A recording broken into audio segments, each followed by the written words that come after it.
We are Group 11. Today we're going to be presenting this poster, mainly representing gender. For today we'll be focusing on what is gender, and we're also going to focus on sociology's perspective of what is gender. Also we'll look into in conflict theory's view and also in functionalist view what is gender. Okay, I will be doing the part of gender. Gender is embedded as having male and the female in the society. However, there has been a lot of debates over the centuries about what is gender is exactly. According to myself, I think gender is one's true self. The way you behave, the way you do things can be said that this is your gender. But however, there are some theorists in sociology or philosophy that best explains the term gender. Gender can be explained in terms of theory of essentialism. Essentialism states that gender is mainly embedded on genes, genetics. And also the social constructivism theory says that gender is socially constructed within the society. This picture here depicts we're having male and female on this picture. This picture is what is gender is on this picture. Secondly, gender can be taught at schools, at home. For example, if you are having two kids, a male and a female at home, you can teach a female child to do a male's job, and also the opposite applies. However, gender is different from sexuality. Sexuality is mainly based on biological characteristics distinguishing a male and a female. A male can do certain things that a female cannot do. That is sexuality, and it's real. It's just like that. Also, gender it's very broad in society. We also have the LGBTI communities, of which they have their own genders that society doesn't recognize.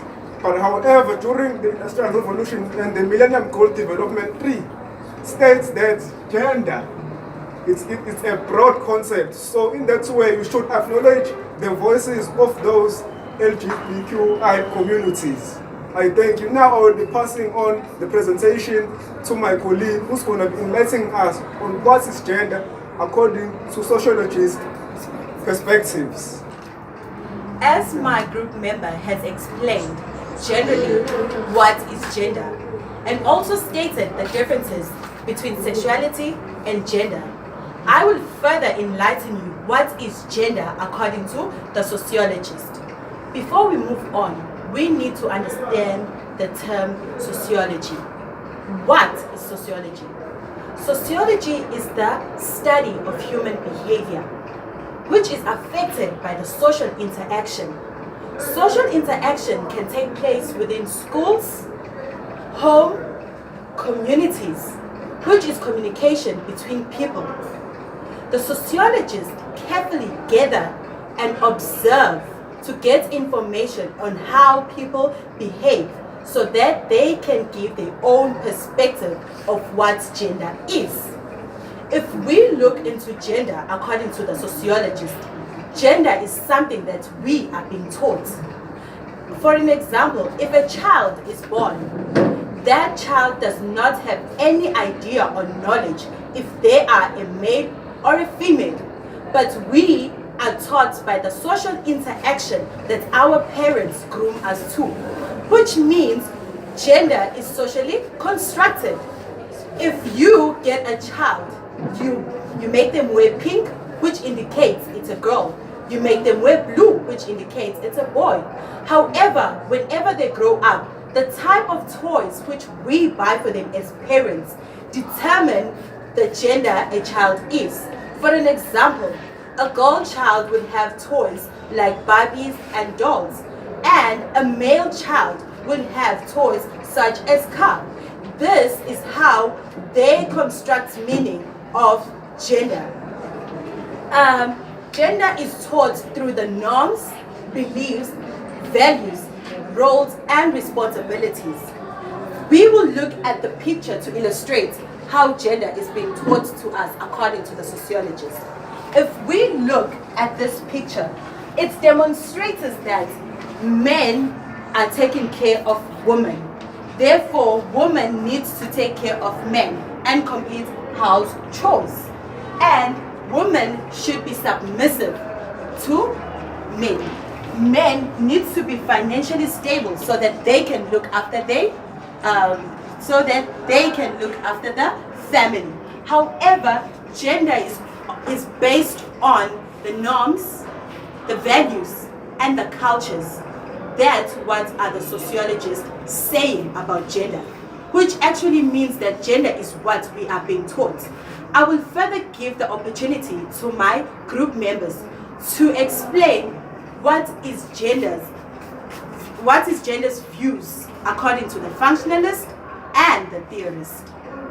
Everyone, I'll be taking the question on how the functionalists view gender.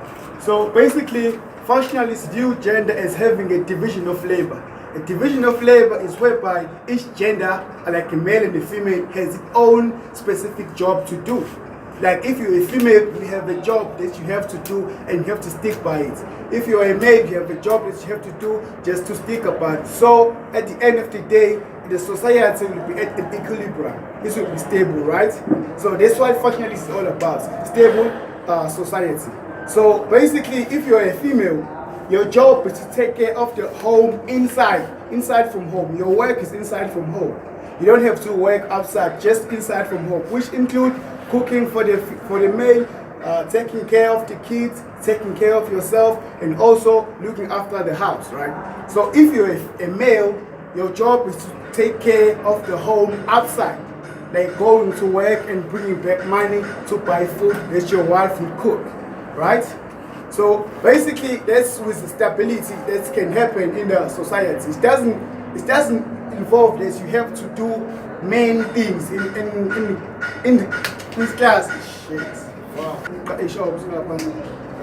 Okay, so functionalist theorists, they ignore the gender inequality. It just, if you feel like the female is doing lots of work, it doesn't say that you will stop and a male will help you. No, you have to figure out a way to work through your chores. So basically, this is my visual representation of what I've just said. So this picture is a female having 6 heads, right? We all know that a person has 2 heads. So this is to emphasize that this lady is doing many things in her home. Taking care of her husband, taking care of the kids, taking care of the cook, is also cooking and also has to clean the house, right? So this second picture right here is a male coming from work. You can see he's clean, he's fat, so he has no stress actually. So basically, he goes to the office and just work and get paid. And that's the only thing that can happen. If you look at this picture, the third one, it says the female is being submissive. So functionalist theorists view gender as being submissive. And the submissive gender is always females. You have to submit to males. You can see this male is like this, so the female will take care of him in any way when he gets home from work.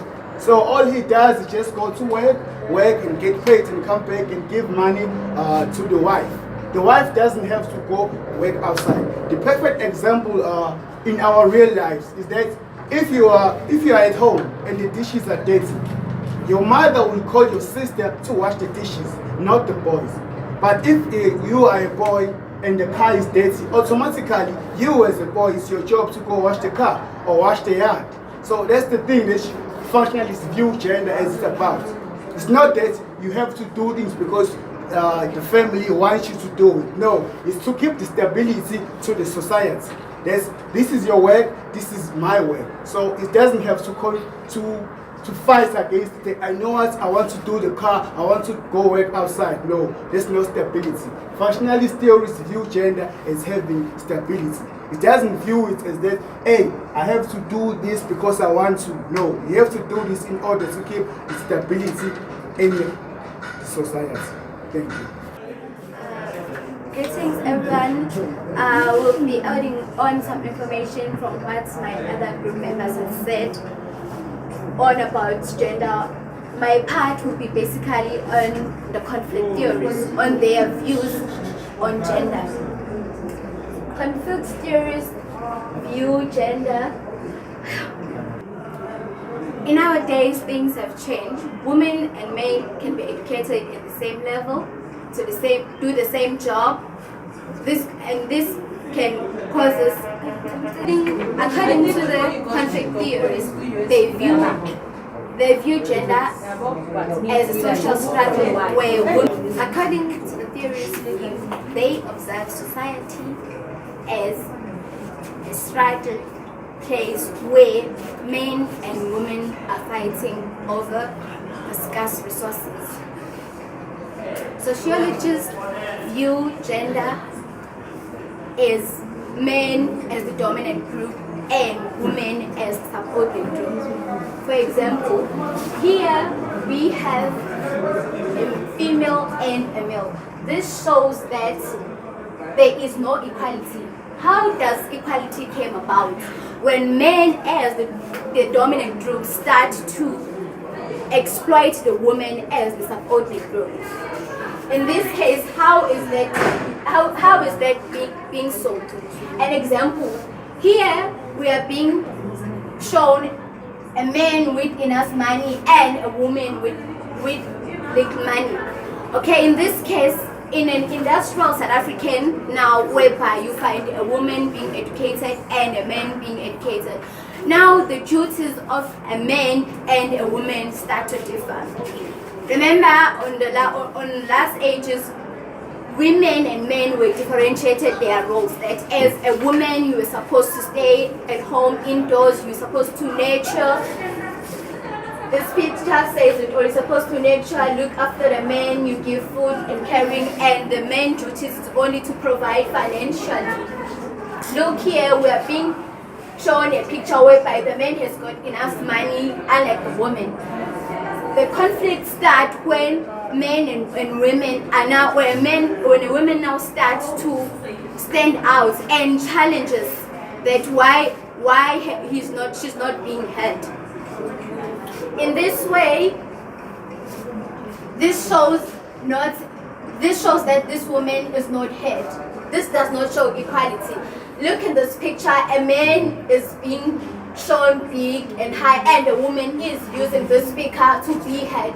In this way, this shows that in conflict terms, gender is all about a man being dominant and a woman being submissive. That can be on wages terms, that can be on cures terms, and that can be financial state. Okay, as my group members have unveiled to you the sociology of gender, I will then critique the functionalist view and the conflict theorist view. All right, as Mpilo has explained to us that with the functionalist view, women are seen to be taking care of the family, and the male just going to work and come back and everything is sorted. Well, the critique is that males can also take care of the household. In that saying, men can also take care of the kids. Sometimes men don't work, all right? Women go to work, and the male that don't work stay at home and take care of kids. That is where the conflict theorist comes into place, saying that why is it seen that there's a division of labor? Why should we be indoctrinated to believe that women should do what women are supposedly told to do, which is take care of the family, wash, cook, and everything else. So the division of labor with the conflict theorists, they say that no, women must be seen equal. Why do men are seen as superior and women are seen inferior? Okay, another example of a critique would be when males seem superior towards women, and women supposedly have to be submissive. Some women can't take the superiorness that is inserted to them, so they would rather divorce. Mainly women divorce because they don't want they don't want the stigma of having to be submissive. All right, another example would be cooking. Males can cook. Some males are better cooks than females, And with that cooking as well, it also takes back to school. There's a subject, consumer studies or else hospitality. Only women are seen to be doing those subjects. But there are males that can actually cook and bake, and there are males that actually work in restaurants as chefs. So with all this, it also states that functionalist views and the conflict theories, they actually contradict each other, saying that women should just accept their enrolled tasks and male should just provide. Okay, with providing in terms of salary. Let's say in terms of salary, women must be at home feeding the kids and just are waiting upon the male to take up control. So now in this society, in which we are in the 21st century, women are educated, far better educated than some men, and they also would like to run up companies, be a CEO or CFO, but then with the stigma of women have to be beneath the male, it always tends to challenge the women. As you can see in this picture here, they work in a corporate business. Let's say it's a corporate business. They're both in formal suits, which maybe states that they are in higher positions. But the subordinates stating that the male should earn higher than the woman, then it also gives women that they are nothing without men. Okay. Another thing is that let's say in schools, another example would be also in schools, that maths teachers would mainly be men, and let's say accounting teachers would be females. That is also like a gender inequality of some sort, because we teach, as a member of mine said, that gender is what you are taught. It is taught at home. So we still carry on teaching people that you are only about to do that and you can only do that. That's like, what can I say? Another example would be asserting power on women. You're asserting your abilities on women, not realizing that women also have some capabilities, some abilities, but it also has a limit. It also has a limit. The conflict theorists also say there's a limit to it. With males, you can send males to the mines. They can work at the mines. They can work at the construction companies. But with females, a female can't carry a 25 kg of cement. So it has a limit. We have to understand that even though we say that we don't like the division of labor, but in real world, a woman cannot. No matter how built up you are, or if you feel like you are strong enough, you cannot carry a 25 kg of cement, as well as to where males can actually do that. So with the conflict theorists, what can I say? It just builds up a sense of equality, which was the functionalist theory says inequality. We are unequal. Men are deemed to be superior than us, and we are seen to be submissive and inferior to them. So another point would be the sex, the original sex. Women are seen to be sex objects. We are made to be sex slaves, and men. When a man looks at you, he just wants nothing but sex. But then with us, we in a relationship with love, we want trust, we want commitment, we want everything. But just males, we just want that object, that one piece of you that just makes you a female, something that they don't have. So it all goes in saying that males just seem to think that they're more superior than us, and we just have to be submissive to them and just do whatever they want us to do. I will now allow my group member to come conclude this visual presentation. Thank you. In a nutshell, we as Group 11, we have tried to competently use our visual presentation to answer all the questions that were being asked on gender. And we believe that our presentation has been a success, and we've all participated in our group to make this presentation a success. We thank you as Group 11.